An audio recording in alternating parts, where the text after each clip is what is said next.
газибава. Но временото решавање на главта за деловен простор донесе и низа проблеми. Тука пред се диво поставените објекти, чиј број и натум е голем и покрај неколкуте спроведени акции за нивно дислоцирање. Но и оние легално поставените им создаваат немали грижи на жителите.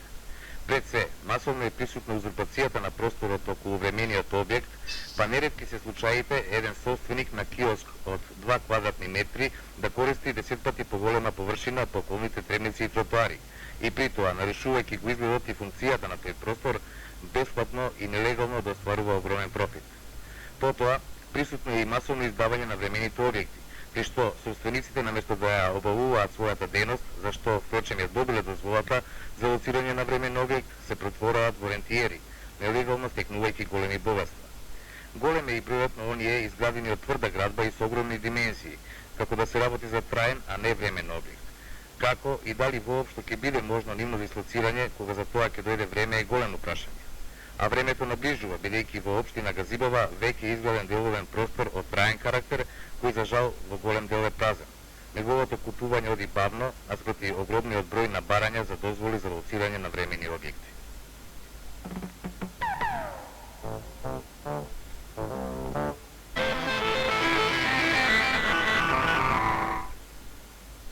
И на последната седница на собранието на општина Газибова најмногу се расправаше за проблемите со времените објекти. Наш вечерашен гостин е председателот на собранието на општина Газибова, господинот Илија Гоцевски. Па, господине Гоцевски, како вие гледате на овој програм собранието? На последната седница се расправаше стварно за проблематика не само за времените локации, него и за регистрацијата на угостителски дојчиња и така натаму. Тоа беше седница со исклучива расправа по тие проблематики и еве ќе кажам дека имаме и заклучокот порано на општинското собрание во врска со тие времени локации, во кој на конструктивен предлог се предлагаше од нашето општинско собрание да се формира комисија на ниво на Република која ќе ги разгледа сите тие локации и кај што е потребно да се озаконат, а кај што е потребно да се преземат конкретни мерки да се во таа смисла преземат. Мислам дека и сознањата на владата се веќе присутни во таа насока, бидејќи по последното известие од главата се преземаат и конкретни мерки во таа насока, односно според извештаите на трите министерства, односно подрачни единици на министерството од Републиката за ситуацијата во цела Македонија е слична, преземени се конкретни мерки и треба во таа насока да се почне со разграничување на локациите, односно узурпацијата на дел од предвремените локации и на самите локации кои се диво поставени или изградени како тврда градба, а не како времени локации. Колку се штетите што општината ги трпи од ваквите времени објекти, финансиска штета? Па огромни се, с обзиром да средствата собрани од таа намена ќе се користат и за уредување на земјишто и баш како такса за буџетот на градот и на општините. Мислам дека се тие огромни средства и во таа насока владата презема конкретни мерки, се бара извештај од подрачните единици на Министерство за финансии да се месечно еднаш доставува извештај во врска со тој проблем, а во разрешувањето на проблем се вклучени и сите други инспекции и од Министерство за урбанизам, од инспекциите на локалната самоуправа, комуналните инспектори и така натаму. Во таа насока сите треба да допринесат да се разрешат тие проблеми. Сепак проблемите споро се разрешуваат, па како вие гледате на конечното разрешување на проблемот со времените објекти? Присутни се голем број трговски центри кои се веќе си полупразни. Па наш став беше да таму кај што има услови за трајни објекти, односно поставување на трговски центри со дуќанчиња, да тој проблем се разрешава трајно, би рекол, со давање или купување на локали. Такви во нашата општина имаме веќе 2 центри, тоа е трговскиот центар Автокоманда за малостопанственици, така наречен, и трговскиот центар во Хиподром, кој, нажалост, ради тој притисак на тие времени локации, не го купуваат, каде во секој случај полесно да се постави времена локација, односно времен објект, отколку да се купи траен објект во трговските центри.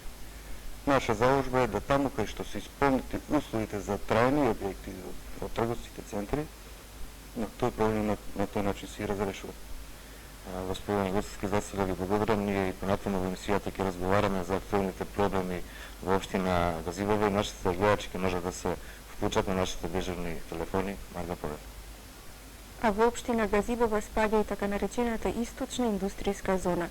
За над 40 хектари на оваа индустријска зона неодамна Скопскиот урбанистички завод изврши разработка на делот на деталниот урбанистички план. Што всушност тоа значи?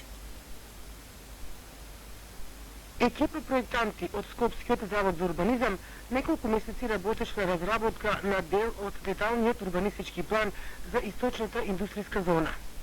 Експанзијата на приватната иницијатива беше причина подрачната единица за урбанизам Газибово и градот да поведат постапка за разработка на планот. Имено парцелите со површина на една од 15.000 квадратни метри содржани во деталниот план беа преголеми за приватните инвеститори, а пак неинтересни за останатото стопанство. Сега веќе е разработен само дел од планот со површина од над 40 хектари, а парцелите се усипнети. Колку е сега површината на една локација? Сега површината модул, да кажеме, на тоа е модул за свој поглед зарата, со можност да, ако се јави потреба на некој корисник да треба повеќе квадратни површина, да може да се мултиплицира така да на 2 или 3 или 5 локации, да може да ги искористи. Што се случува околу површината и габаритите на објектите? Па, дадено е предложено да под објект во една локација биде 50% површината, да 30% биде простор за манипулација и паркирање, 15% да биде за пристап и останато да биде зелени површини, односно према потребите на самиот корисник. А кога била спатност на објектите? Па, спатноста во главно ќе биде приземна, под приземна се подразбира се објект кој што ќе може да функционира она дејност што ќе обава самиот корисник. Значи може да биде 3,5 до 6 метра, зависи ако биде металска индустрија нека лесна, према потребите на процесот на производство. Иначе направени се и во рамките на водителен план и основни решенија за инфраструктура. Што се однесува до инфраструктурната опременост на овој дел од источната индустријска зона? Инфраструктурата опременост е никаква. Нема дури ни пристап, да кажам, адекватен, тој треба да се изгледува за другите инфраструктурни објекти, како што се електрични приклучоци, водоводни, канализациони и топлификациони, уште не сме во збор. Тоа треба да се вложат додатни средства. Инаку велат во подрачната единица на Министерството за урбанизам Газибово, летото бил распишан конкурс за распределба на 30 локации. Интересот бил преголем, а резултатите многу слаби. Само 6 локации биле доделени. Причината се предпоставува дека е заради инфраструктурата на опременост на локациите, но велат во Газибово и преголемата цена на комуналиите, од над 150 германски марки за квадрат. А ако должноста на инвеститорот е да плати комунали за над 30% од парцелата, излегува дека тој требало да плати над 60.000 германски марки за комунали.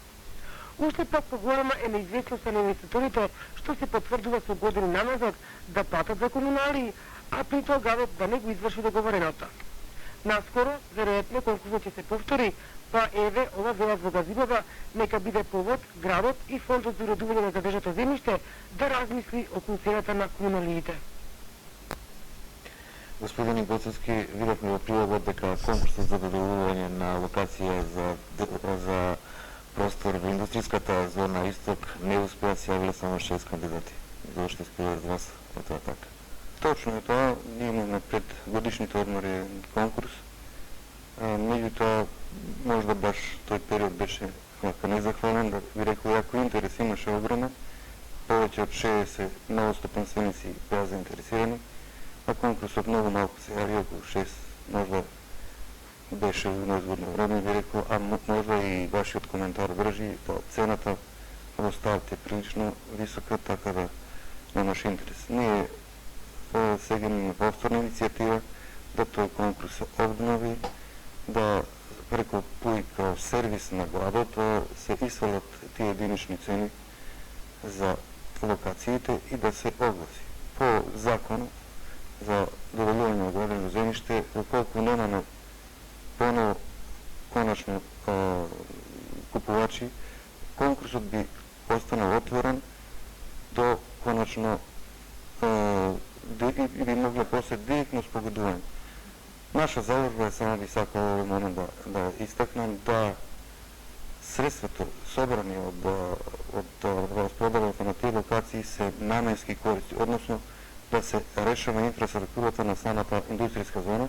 Со тоа би се створиле услови за нови површини, ако би се пробила индустријска 2 која поред Вардар и Кожарата тamo, сигурно би се створиле услови за уште 30.000 квадратни нови површини, кои би донеле нови средства и така мислам дека би се уредила таа индустријска зона, во која се надеваме дека не би имало само наши влагачи, него би могло најверојатно и стран капитал да влезе. Вие превземавте една иницијатива за урбанизирање на селото, односно за поведовте постапка за правење на детален урбанистички план на населбата Илинден, во која би влегле и мали индустријски објекти и времени објекти и мали депонии. Нешто повеќе околу оваа иницијатива?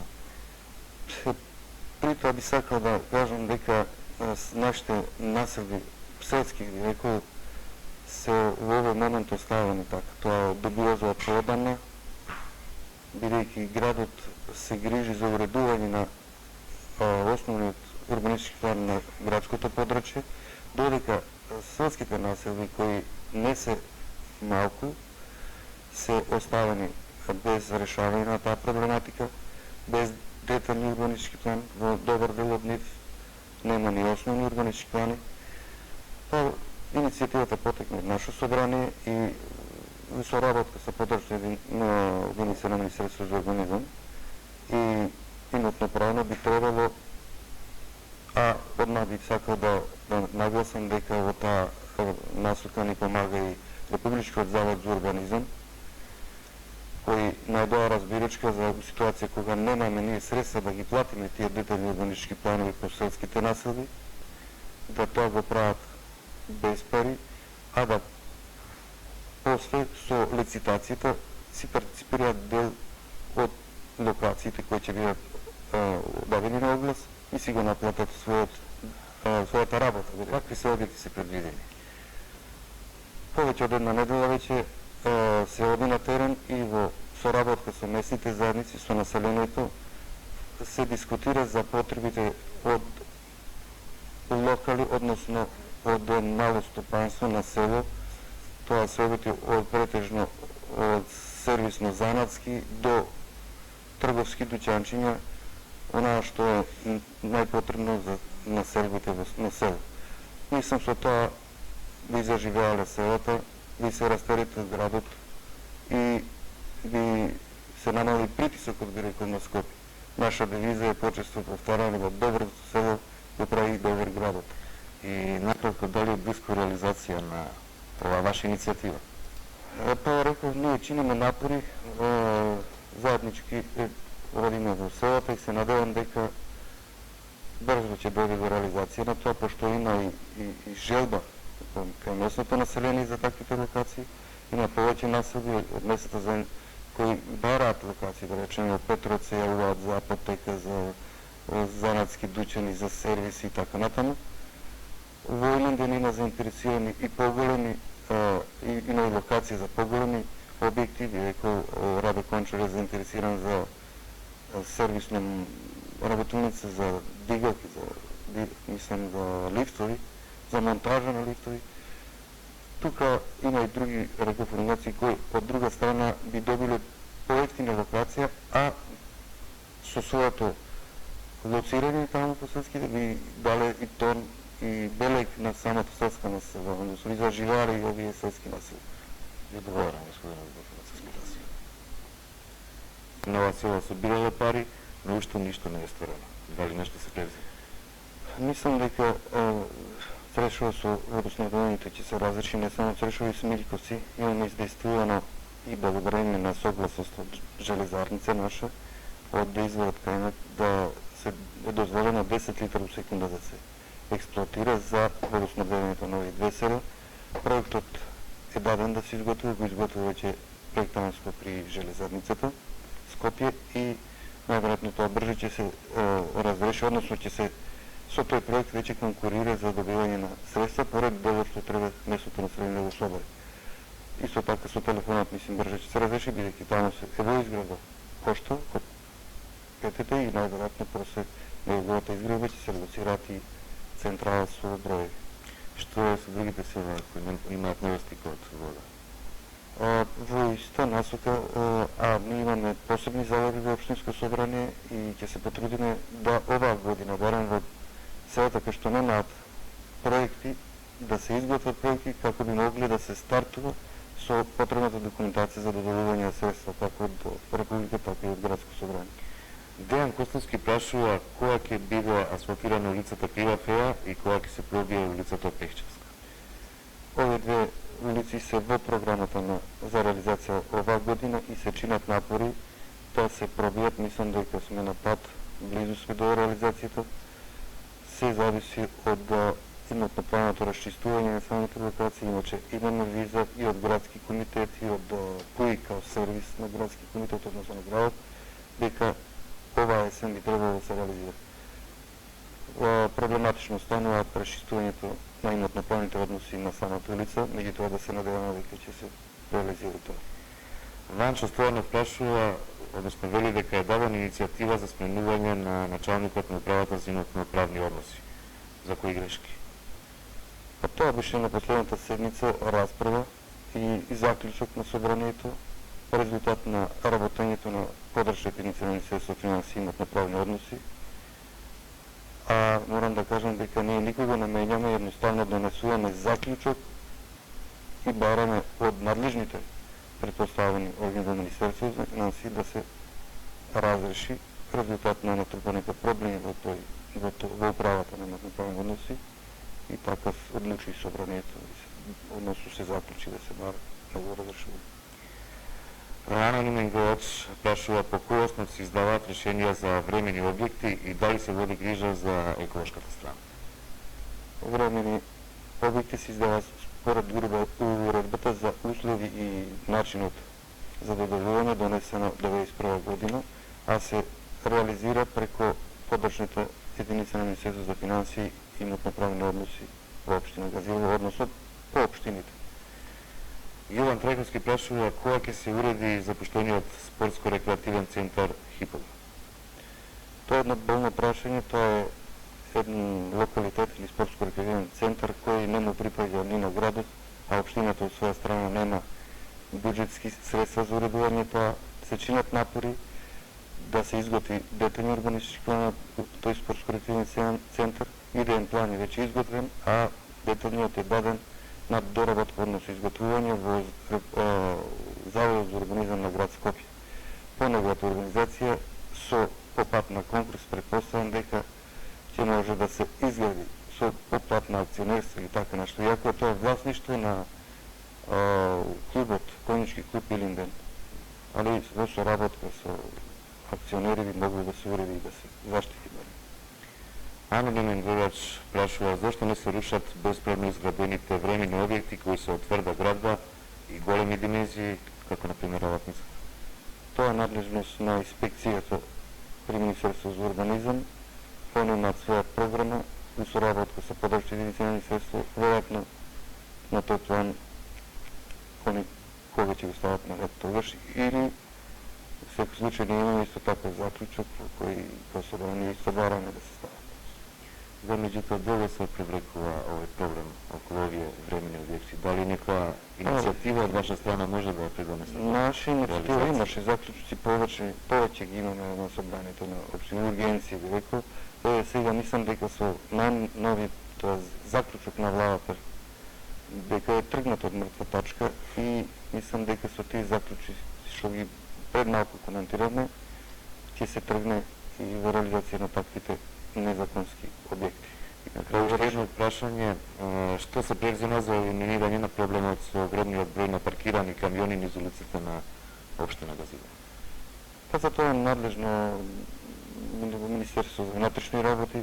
Пред се ние имаме ургенции до полицијата и мислам дека проблемот треба преку нив да се разрешува или па со трајно разрешување на паркинг плацот на ниво на град, односно за тешките возила би требало да се реши со доделување на поголема локација за тие товарни возила. Господин Гостовски, ви благодарам што бевте гост во Скопската. Благодарам и на вас. Покажам.